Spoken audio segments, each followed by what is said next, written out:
fakta seperti itu kan bagi pemerintah itu kan tidak masuk kategori bencana.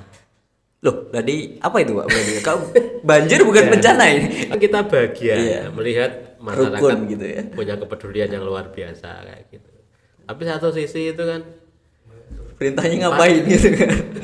bayar pajak itu bayari siapa kan gitu. Halo semua, selamat datang di Ngopi, ngobrol bareng Yapi.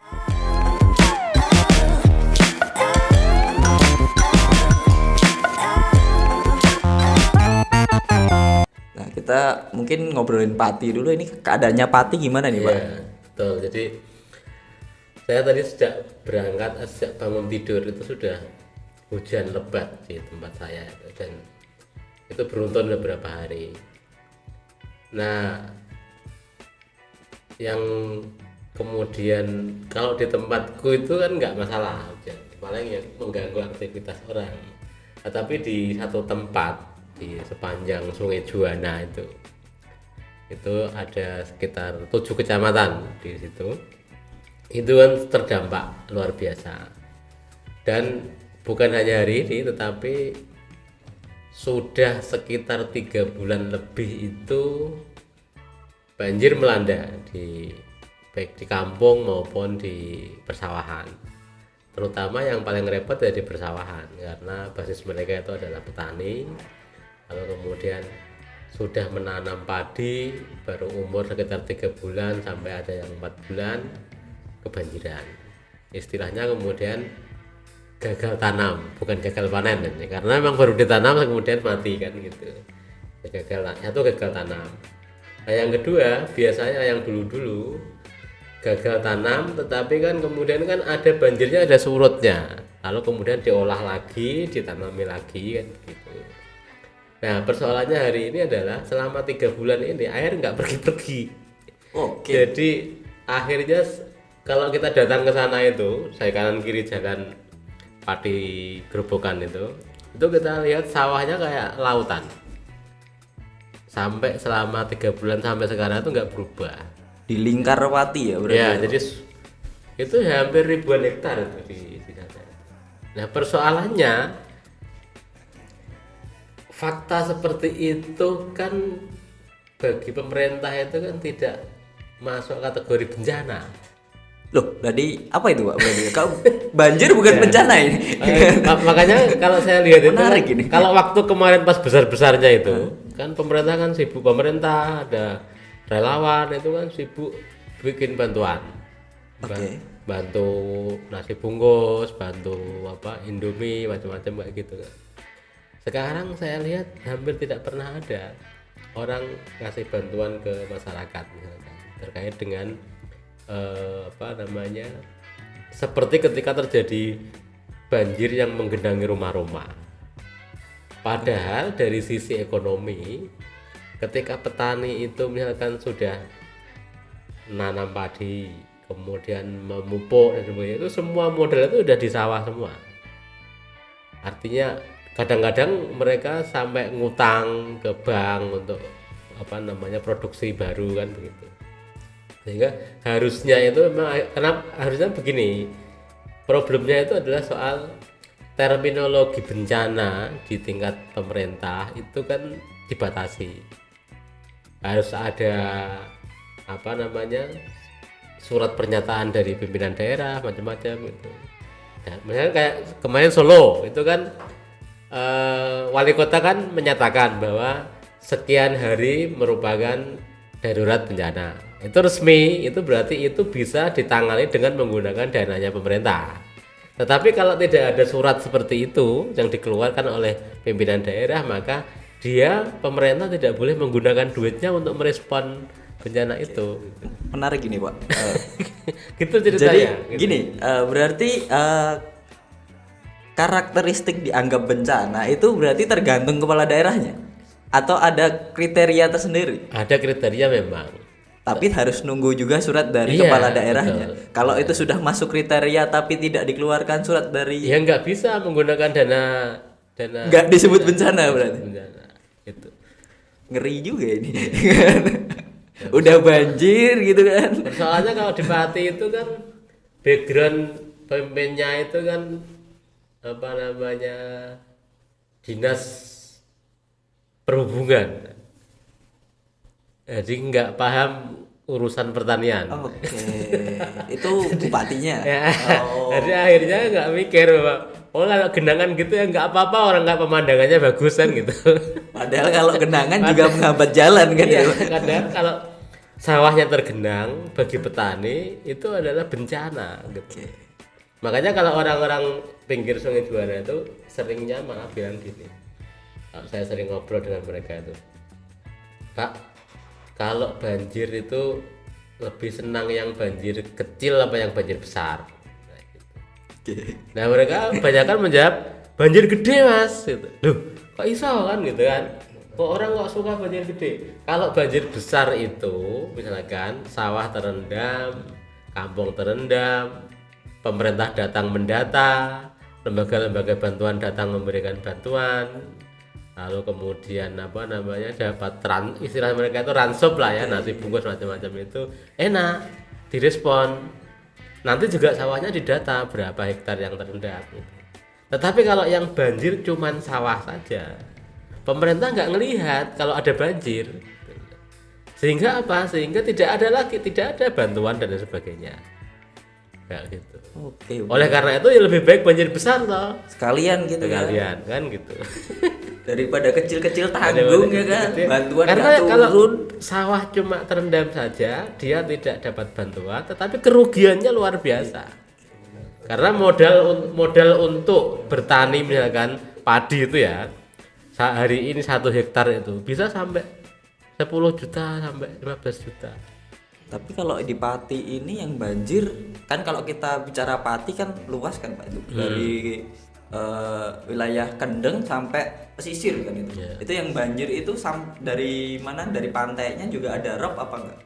Itu campur kalau padi ini. Jadi Campur. kan padi itu kan seperti cekungan dia. Yang kanan itu wilayah utara itu dia adalah lereng Muria. Yang kiri yang sebelah timur itu kan lereng Kendeng. Terus yang tengah yang bawah itu kan pantai. Jadi Pati itu punya 60 km garis pantai. Oke.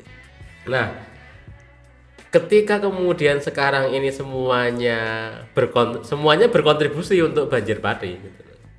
Jadi entah rusak atau tidak rusak, sebenarnya airnya yang memang mengalir ke cekungan gitu. Tetapi kalau kemudian lingkungannya rusak, maka kemudian metode mengalirnya ini bermasalah gitu. Akhirnya kan karena nggak ada nggak ada pengendalinya gitu kan. Kalau di dalam konteks konsepnya pemerintah itu kan sebenarnya kan ada yang namanya daya dukung dan daya tampung. Nah, kalau ternyata lingkungannya itu tidak mampu menampung dan tidak mampu mendukung di bawahnya, maka dampaknya kan begitu. Aliran airnya bisa brutal gitu. Wah, sungainya belok, airnya lurus gitu. Makanya ada kalau di Pati sekarang itu ya ancamannya banjir bandang atau banjir luapan plus rob. Jadi misalkan kayak kenapa sampai hari ini 3 bulan ini itu air nggak bisa keluar dari sawah, itu karena ada pertemuan antara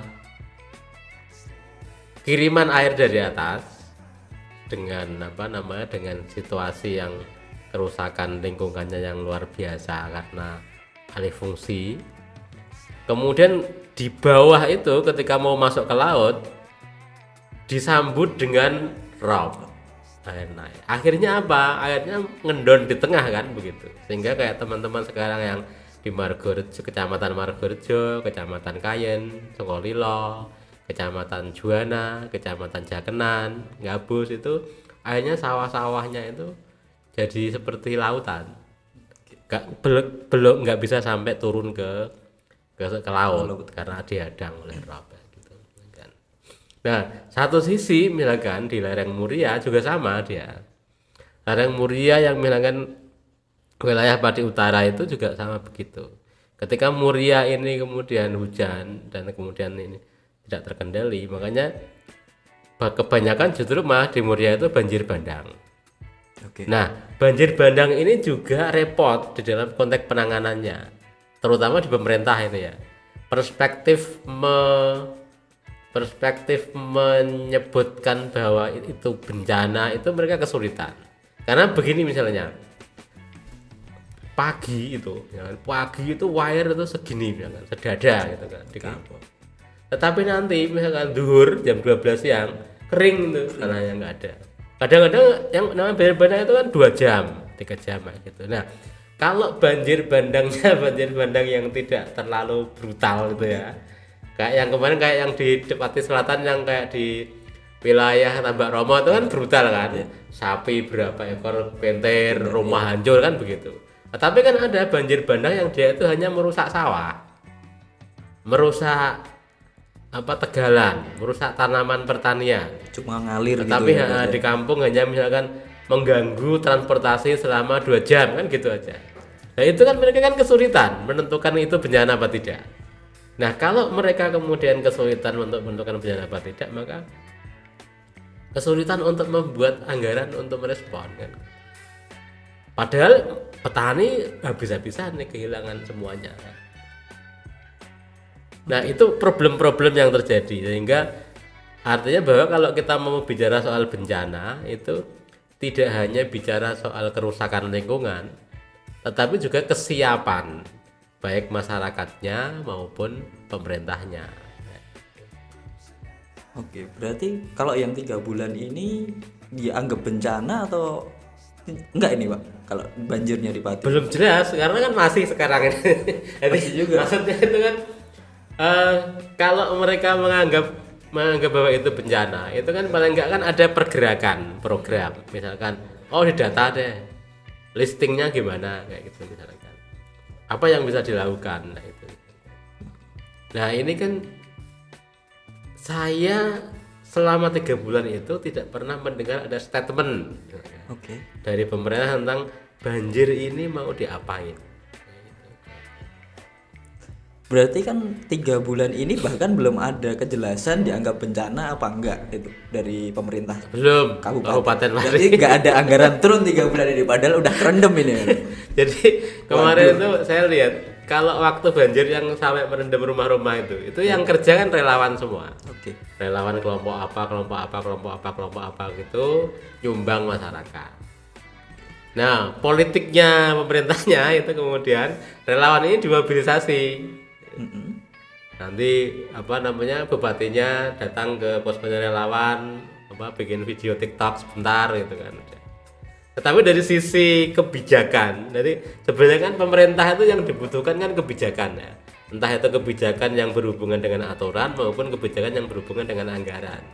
Nah, sebenarnya pikiran kami itu kan harus ada produk kebijakan yang clear terkait dengan bencana ini kayak gitu. Jadi kalau tidak seperti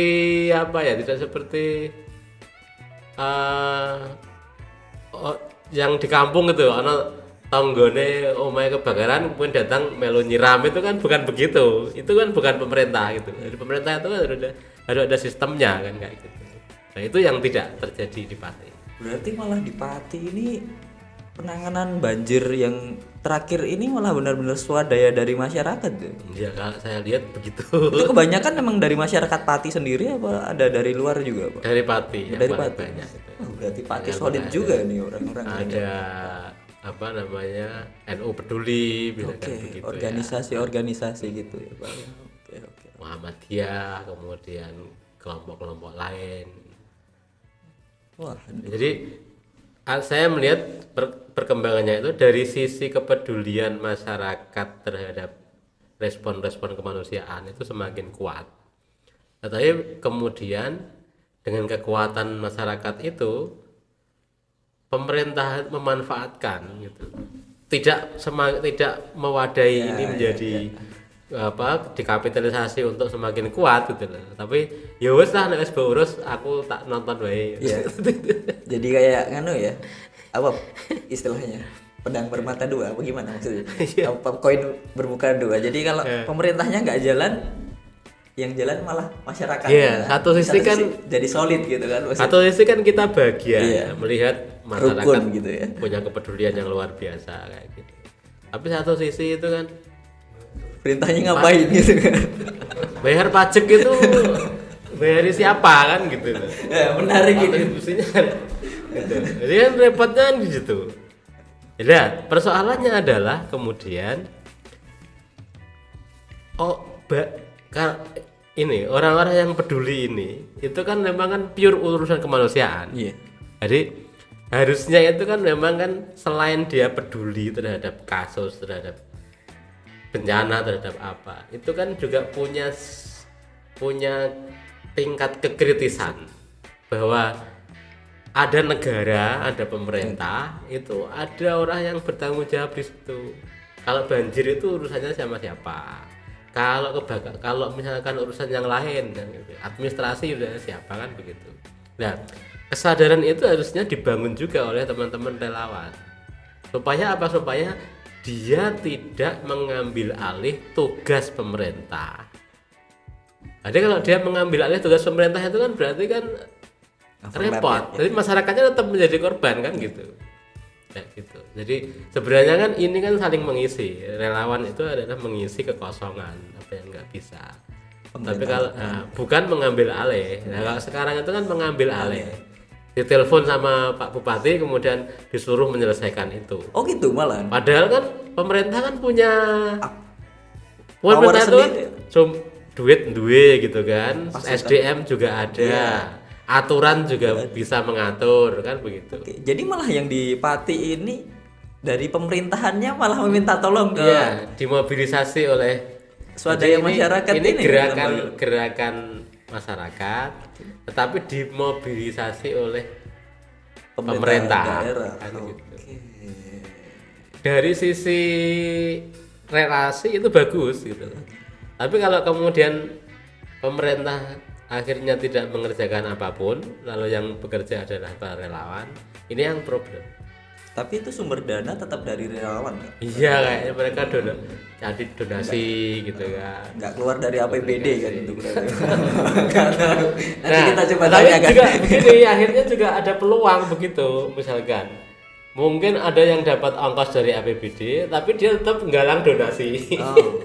Nah, akhirnya itu kan bisa berpeluang untuk ini kan. Iya. Double Dapat budget lebih Dapat gede budget ya. lebih Pak. gede, kan. Itu kalau susah itu. kayak gitu juga susah juga. Ya emang di satu sisi masyarakat jadi terlihat solid, rukun gitu kan Pak dari sesama masyarakat. Tapi kan kalau pemerintah juga diam saja juga kok kelihatannya aneh gitu. Kenapa kita punya organisasi namanya pemerintahan kalau Termasuk kan begini Pak. Jadi kalau kita itu mengamati desa gitu ya. Desa itu kan nomenklatur anggarannya. Oke. Itu kan sekarang itu kan ada 4 atau 5. Ada 5 kalau nggak salah. Salah satunya itu kan dana desa itu bisa dipakai untuk respon bencana. Tetapi saya tidak melihat selama 3 bulan yang terjadi ini itu pemerintah desa menggunakan, tidak ada publikasi ya minimal ya, mungkin ada tapi tidak terpublikasi. Saya tidak pernah mendengar publikasi bahwa ada penanganan bencana di desa yang menggunakan dana desa. Padahal kalau dengan lihat di banner-banner itu publikasi APBDes itu pasti ada. Karena apa? Karena dia masuk nomenklatur wajib di situ. Nah, waktu sebelum terjadi bencana di beberapa tempat itu bahkan pemerintah desa itu kebingungan.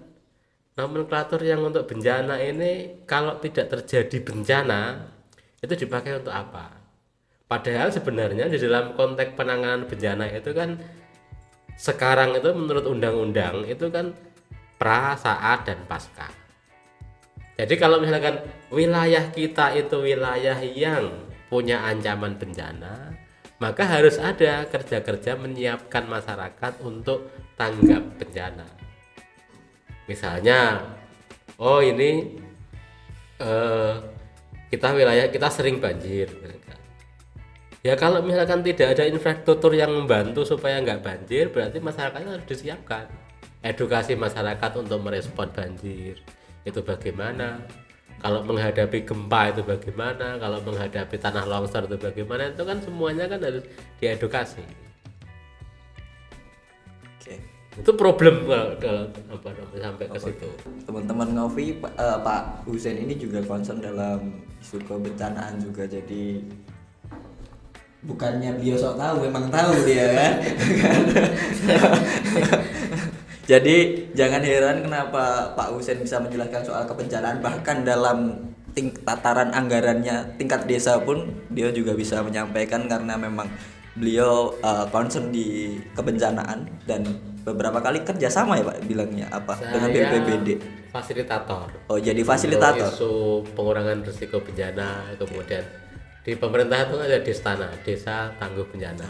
Terakhir sekarang itu ada namanya Katana.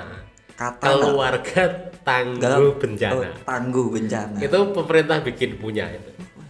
Tapi memang kan kalau di wilayah programnya itu kan biasanya kan problemnya itu kan mengkaitnya gini. Kalau misalkan kayak program-program begitu yang besar begitu, kalau pemerintah daerahnya itu responsif, itu ya dia akan dapat. Tetapi kalau tidak ya tidak. Oke, ngomongin bencana juga di Pati ini Pak. Kira-kira kalau dari wilayah sendiri Pati ini potensi bencana di Kabupaten Pati ini apa saja Pak? Ini kan sudah ada banjir nih awal tahun nih 2023. Kok apalagi di bagian utara udah banyak perbukitan atau pegunungan gitu hitungannya itu. Kalau yang sering itu kan duet maut itu kan banjir sama kekeringan. Jadi kalau di Pati itu kan orang sering bilang kan kalau bahasa Jawa itu gini, nek musim udan ora iso dodok, nggak bisa jongkok gitu kan. Nggak bisa jongkok. Nggak bisa jongkok karena kalau jongkok itu kena air. Banjir itu. Terus kalau musim kemarau nek ketiga ora iso cewok. Kalau musim kemarau itu mau membersihkan saat habis buang air besar itu cebok nggak bisa karena nggak ada air. Itu terkenal di Pati itu dua itu. Jadi nek udan nek musim udan ra iso dodok, nek ke musim ketiga ra iso cewok. Itu sejak saya kecil sampai hari ini begitu terus. Wah, ini berarti Tetapi problemnya adalah saya belum pernah misalkan menemukan ide-ide kreatif untuk mengatasi isu itu, masalah itu yang permain gitu. Jadi harusnya kan begini, kalau ada masalah yang sifatnya itu Pak jangka panjang kan itu, harusnya kan gagasan-gagasan untuk melakukan respon itu kan macam-macam. Nah sampai hari ini ya begitu, pemerintah dalam konteks penanganan bencana itu kalau musim banjir itu ya responnya ya emergensi, waktu kesehatan, support logistik kayak gitu. Kalau musim kemarau dundum air bersih, pokoknya tangki itu pokoknya keliling semua tangki. Jadi karena padahal seharusnya itu kan untuk mengatasi masalah yang begitu lama sudah terjadi, semua orang tahu itu kan banyak cara. Kalau misalkan di Magelang ada kerja-kerja misalkan memanen air hujan untuk kemarau. Kemudian juga ada isu-isu tentang manajemen air dan lain sebagainya kayak gitu. Di Pati itu nggak ada modelnya. Yang penting pokoknya nek wayah ketiga ya BPBD itu punya stok misalkan 100 tangki air. Padahal kebutuhannya itu misalkan lebih dari 1000 kayak gitu. Akhirnya lagi-lagi ya itu tadi kelompok-kelompok masyarakat itu yang kemudian bekerja. Ya berarti memang banjir kalau di ini berarti Pati bisa dibilang daerah yang totalitas juga ini Pak. Kalau banjir, kalau musim hujan langsung air banyak gitu. Kalau musim kemarau malah nggak ada sama sekali air ini. Berikutnya ada juga ini. Sekarang itu kan memang dalam konteks perubahan iklim dan sebagainya itu kan karakter banjirnya itu juga berbeda dengan yang dulu. Kalau dulu itu hampir tidak ada banjir bandang. Tetapi banjirnya modelnya kayak gini, 3 bulan genangan. Nah sekarang hampir di banyak titik banjir bandang. Di gunung-gunung itu malah kayak misalkan daerah Tambak Romo itu kan wilayah pegunungan tapi banjirnya banjir bandang gitu. Wilayah Sukolilo itu banjir bandang, wilayah yang lain juga banyak. Mungkin bisa dijelaskan juga ke teman-teman ngopi ya Pak, bedanya banjir yang mengenang sama banjir bandang itu apa? Mungkin ada teman-teman kita yang belum paham ini kan. Maksudnya banjir bandang itu yang seperti apa, banjir yang biasa itu seperti apa gitu Pak? Jadi kalau di dalam teorinya pemerintah itu ada banjir bandang sama banjir nggak ada bandangnya, banjir biasa. Banjir biasa ya, oke. Nggak ada bandangnya. Tapi kalau saya itu lebih banyak. Oke. Jadi kalau banjir bandang itu kan banjir yang memang dia kan cepat dan merusak itu kan. Mengalir cepat dan merusak. Cepat gitu kan. Mereka biasanya bisa kalau misalkan kayak kemarin kasus yang di Tambak Romo yang banyak sapi yang meninggal keseret sampai di atap rumah macam-macam itu 2 jam air udah selesai, habis itu nggak ada air lagi, yang ada rumah ambruk dan lain sebagainya kayak gitu. Jadi dengan kecepatan tinggi itu banjir bandang. Tetapi banjir yang biasa banjir itu adalah sebenarnya genangan. Jadi air mengalir pelan-pelan datang begitu, tetapi semakin lama semakin tinggi dan lama dia tinggal kan, kayak gitu. Nah, kenapa itu harus dibedakan? Karena penanganannya berbeda. Persoalannya adalah orang-orang yang tinggal di sepanjang Sungai Juwana ini pengalamannya itu adalah banjir genangan. Yang di Juwana iya, itu Pak. Juwana. Kemudian sejumlah desa misalkan mereka masyarakatnya udah siap misalkan kalau istilahnya itu kan hidup berkawan dengan bencana. Kalau datang banjir kemudian desa tergenang, jalan kampung sudah nggak bisa dilewati oleh kendaraan darat, berarti semuanya harus menggunakan kendaraan air. Jadi makanya banyak sekali orang-orang yang tinggal di wilayah sepanjang Sungai Juwana itu yang setiap rumah itu ada perahu kecil. Itu biasanya menjadi pengganti untuk transportasi waktu terjadi banjir. Tetapi kalau banjir bandang itu orang nggak siap dan datangnya cepat dan lain sebagainya kayak gitu. Kerugiannya juga lebih besar. Nah, oleh karena itu yang menjadi penting itu adalah kesiapan pemerintah untuk mengedukasi. Harusnya memang anggaran-anggaran yang sudah disediakan untuk bencana itu dipakai untuk edukasi publik, merespon banjir bandang itu gimana, merespon banjir yang biasa itu gimana. Nah sekarang problemnya ada banjir yang tidak bandang, tidak genangan, ya kan? Tetapi datangnya bertubi-tubi. Tidak biasa, tidak bandang, bukan genangan, bukan bandang, tapi jadi, datangnya bertubi-tubi. Gimana itu Pak? Kayak di Kayen itu, Kayen itu 1 bulan itu bisa sampai 6 kali banjir di kota itu loh, di yang jalur Pantura, jalur dari Purwodadi ke Pati itu. Oke. Nah itu bisa tergenang 1 bulan 6 kali bisa, tetapi daya rusaknya nggak kuat, ya, pokoknya air menggenang lewat gitu aja. Tetapi itu kan merugikan, misalkan jadi kalau misalkan rumah sering tergenang air itu kan berarti kan apalagi kalau rumahnya kayu kan berarti rusak. Jadi akhirnya apa? Akhirnya kita nggak bisa menghitung kerugian. Padahal kan itu kan juga rugi, misalkan banjir datang, kemudian rumahnya tergenang sebentar, lalu kemudian banjir surut, lumpurnya mengendap di dalam rumah. Orang-orang kemudian nggak bisa kerja, harus ngersihi rumah gitu kan. Nah nanti seminggu berikutnya datang lagi. Nah, gitu. Nah itu akhirnya apa? Pemerintah nggak bisa ngitung, peristiwanya bisa direkam, tetapi kerugiannya nggak bisa dihitung, kayak gitu misalnya. Itu terjadi sekarang itu, datang pergi kayak gitu, kayak jelangkong gitu ya, datang nggak diundang, pergi nggak diusir gitu kan. Nah, tapi merugikan, bikin orang deg-degan dan sebagainya kayak gitu. Itu yang repot yang sekarang. Itu terjadi sekarang di wilayah Pati itu.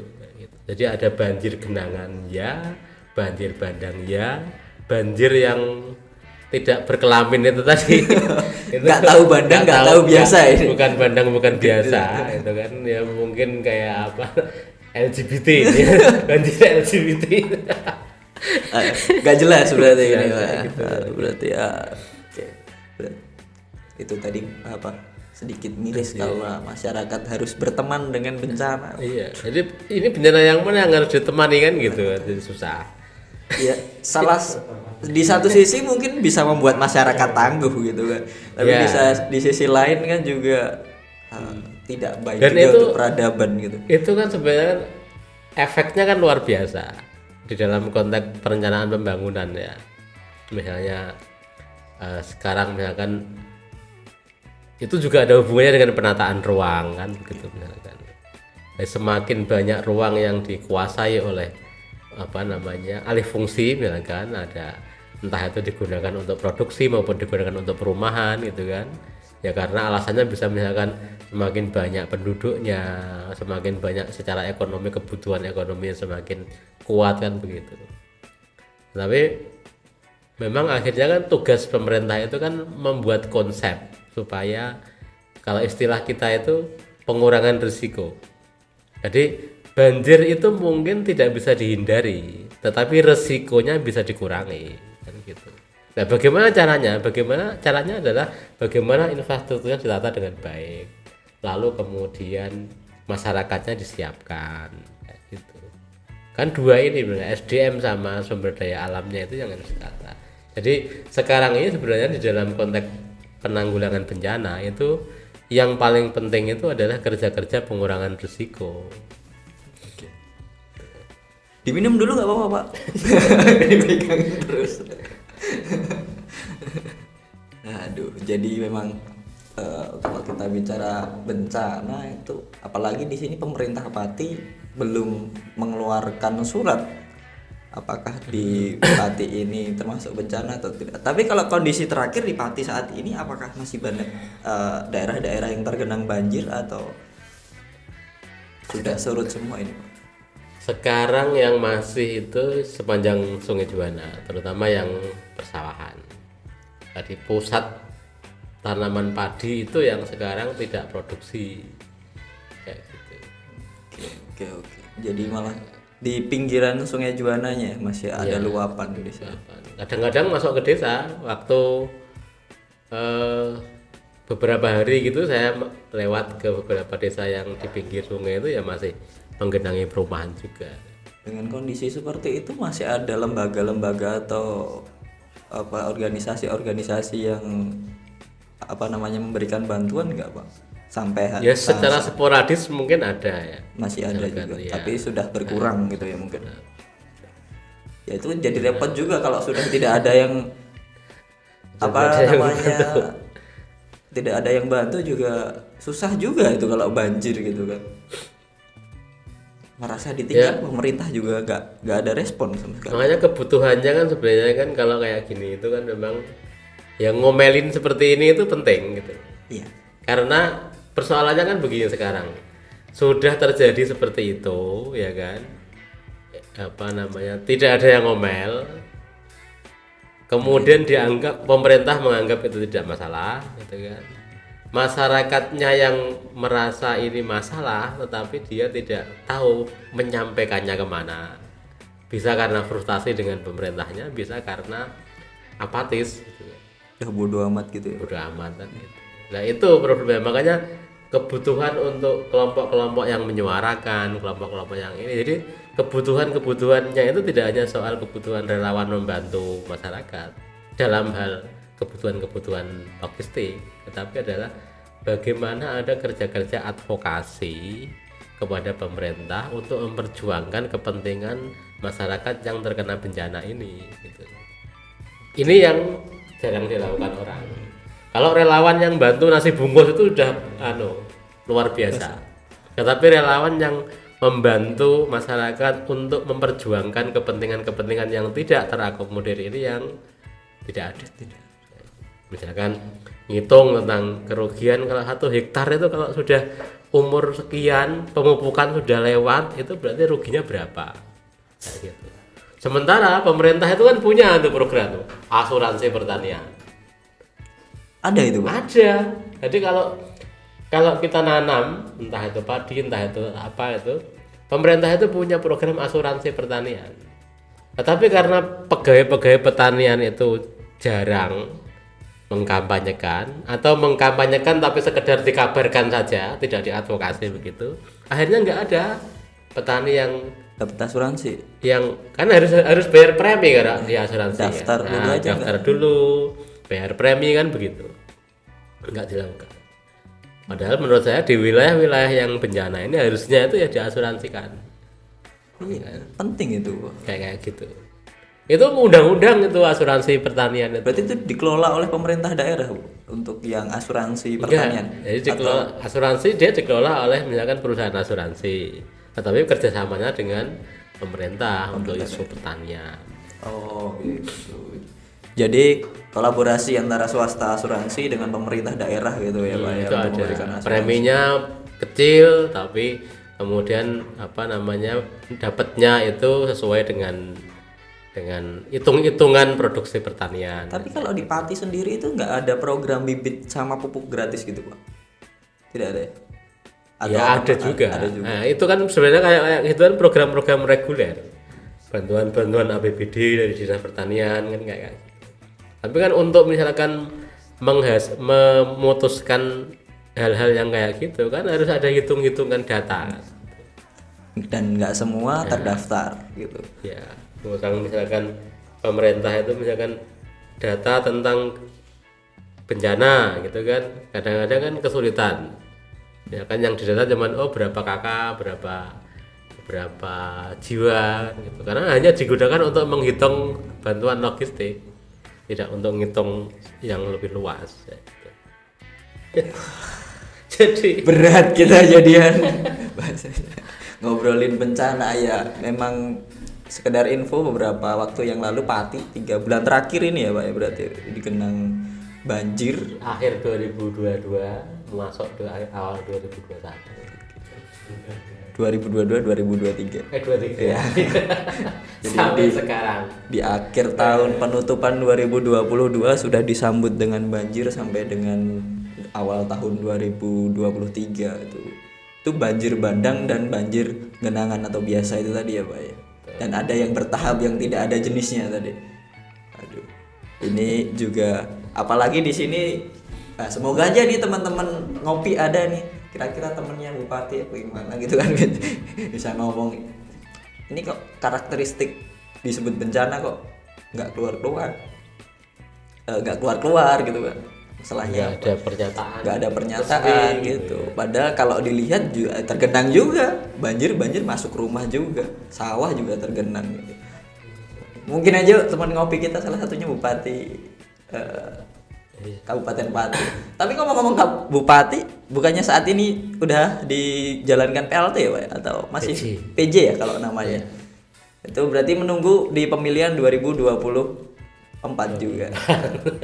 Kalau PJ-nya sendiri saat ini juga responsif apa enggak nih Pak?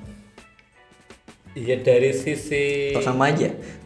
Ya artinya gini, kalau ngomong soal secara personil itu datang ke lapangan gitu kan, berkunjung, menyerahkan bantuan itu responsif. Oke. Tetapi kan tugas pemerintah itu kan selain merespon itu kan membuat kebijakan, membuat aturan. Kebijakan anggarannya gimana? Kebijakan respon aturannya gimana kan kayak gitu ya. Itu yang menurut saya dilewatkan kayaknya. Pokoknya yang penting datang ya. Jadi kayak lurah dulu itu loh. Jadi kepala desa yang baik itu adalah yang kalau ada warganya punya hajat itu dia datang. Kalau dimintain stempel di jalan dikasih kan gitu. Entah itu kalau dia korupsi nggak urusan gitu kan gitu. Nah itu yang terjadi hari ini. Store muka doang berarti. Pelayanan itu ya face to face ketemu gitu kan, say hello, salaman gitu. Tapi kebijakannya nggak ada produksi kebijakan. Tidak ada yang benar-benar itu nggak tahu itu salahnya warganya atau salahnya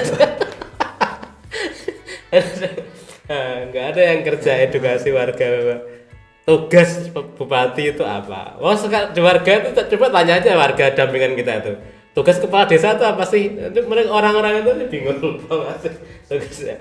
Tahunya itu ya kalau mau bikin KTP itu gampang, kalau mau bikin surat tertentu gampang, minta stempel dikasih kan gitu. Urusan dana desa dikorupsi, urusan macam-macam itu nggak urusan kan gitu. Padahal kan itu yang penting. Ya berarti memang belum. Apalagi bupati kan gitu. Didatangin Pak Bupati itu aja udah alhamdulillah luar biasa, mau didatangin dipeluk-peluk sampai nangis-nangis gitu kan. Waduh. Kayak gitu. Udah kayak Korea aja nih. Iya, drama. Apalagi kalau kayak mensas atau menterinya sujud itu. Oh, menteri ya. Saya gak nyebut Pak ini, Pak. Gak nyebut ini. Pegawai publik gak urusannya sujud sama warga itu nggak ada urusannya gitu loh. Tugasnya itu ya bikin kebijakan, melakukan apa namanya respon dan sebagainya nggak. Yang ibunya itu ya. Iya. Ada yang sujud, ada yang ngurusi orang pengajian lah macam-macam kayak gitu. Susah. Ya memang harapannya kalau dari Pak Husein sendiri sebagai warga Pati memang ada keberpihakan dari pemerintah khususnya untuk bencana ini. Kalau bisa ya jangan responnya aja kan, berarti harus ada preventifnya gitu kan. Kira-kira gimana biar Pati ini nggak banjir gitu kan. Gimana Pati ini ya kalau banjir pun bisa lah tapi bentar aja dan tidak merusak gitu. Ini yang kacau tuh Mas ya. Gimana? Musim banjir terus punya programnya menanam. Itu program pemerintah. Jadi menanam itu kan kalau logikanya waktu saya kecil dan lain itu kan ditanamin supaya nanti nggak banjiran begitu.